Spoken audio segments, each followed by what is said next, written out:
But I don't think you've been asked this question today, and it's probably the most important question. Where's my money? Who's got my money? Who's got my money? Who's got my money, man?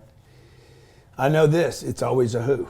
It's a who. I don't think people understand the power of that message. No. Explain that, because some people can hear that and go, oh, this guy, he just wants more money, more money, more money. I was doing an event in Nashville, Tennessee, and a ball player, he had been 3 years retired. And he's in insurance now. He's selling insurance. And he's like, man, when you said who's got my money, he's like, it just like, everything fell into place. He's like, I don't know what I've been thinking this whole time. 3 years I've been out of the major leagues, struggling to build an insurance business. And when you said, who's got my money? He says, I realized it's a person. It's not a strategy. It's not an idea. It's not a plan. It's not a video. It's not. Dude, it's not a thing. It's a who. And so, you know, the interesting thing is that like a lot of people think I'm just a natural extrovert and I just communicate to people. I only do that because I know that there's somebody on this planet that is going to help push Grant up. And if they push me up, they push me up as a father, they push me up as a philanthropist, they push me up as an author, they push me up as a speaker, they push me up in my own mind, and they make it possible for me to take care of my kids better. They make it easier for me to raise money for charities. Like everything gets lifted. Who's got my money is basically code for the secret to life is another person. Yeah, and it really brings the, you know, when I'm often talking about marketing or business growth or, you know, social media, etc., it always comes back to, it's not about the ad, it's not about, you know, where you're targeting or anything. It's like what's the DNA of this particular person who you're speaking to, right? It's so many people, whilst it may seem in social media that we're talking to the masses, you're actually talking to the individual, right? That's right. And it's about how do we then articulate to who we really want to, because there's the core avid people that you can talk to directly, and then there's the follow-on effect or the trickle effect of whilst you're talking to Larry, who's a CEO of a Fortune 500 business or a pro baseball player, the message lands on a small business owner or someone in high school or coming out of university, and they could all be named Larry too. Yeah, could be. That'd be weird. You know, no, it could be Larry the 15-year-old, Larry the 25-year-old. It could be Larry the transgender.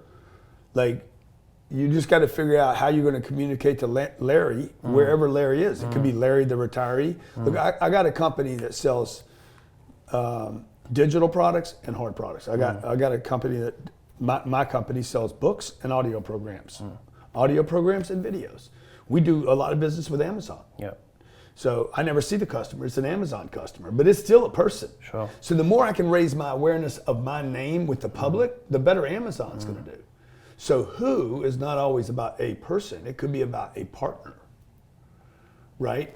When I made a decision that I wanted to that we wanted to scale our real estate business out, I was like, there's no way I can't do this. And internally it was like, but if we could do it, who would we need? What would we need? Oh my God, I'm gonna need a bunch of money. I get overwhelmed. I'm gonna need a bunch of money.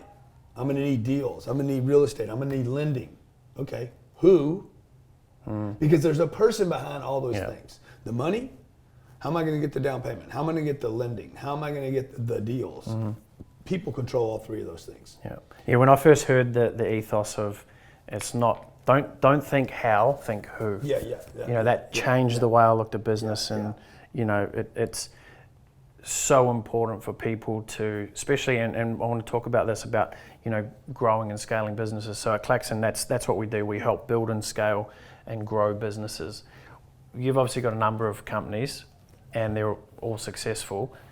What's your sort of ethos on scaling a business? Is it grow fast as you can and fix it along the way? Or is it, let's take a little step back, let's be a bit more methodical with our approach? So look, I just want to go back to Larry. Larry's looking for a job, and then we'll move to this. Let's hit Larry, So Larry's looking for a job, right? Larry shouldn't be looking for a job. Larry should be looking for a who. Who can get Larry started? Because Larry is a business too. Larry's trying to scale. I'm going to go from college. I have no income. I got some debt. This is the basic, like Larry looking for his first job is almost like a company, right? Same problem a company has. Larry's like, oh my God, man, shit, I can't even pay for Starbucks, right? I just need a car and I got to pay for my rent. And it's $400 a week or whatever, or $800 a week because I'm in Sydney. And he's just trying to figure out how to manage everything. So now the company is like, same problem. Okay, how does that company start spending money on advertising? How do they scale? How do they hire people? What happens to most people is most people just give up. Larry the CEO, they just give up and say, okay, I'm just going to take whatever job. Who's hiring? So I go to the paper. Who's hiring? Choose what they think's best. Rather than saying, man, I want to be a photographer, and well, who do you want to be a photographer for? Because I really should find something that's already working. So now I'm going to move to this question you're asking about. How do I? Yeah. The fastest way to grow a business is to collaborate with other people. Is to find these ferries that are going back and forth. B-roll, okay. The ferries, dude, I mean, I could build a boat or I could just go get on one of those. Exactly. Right?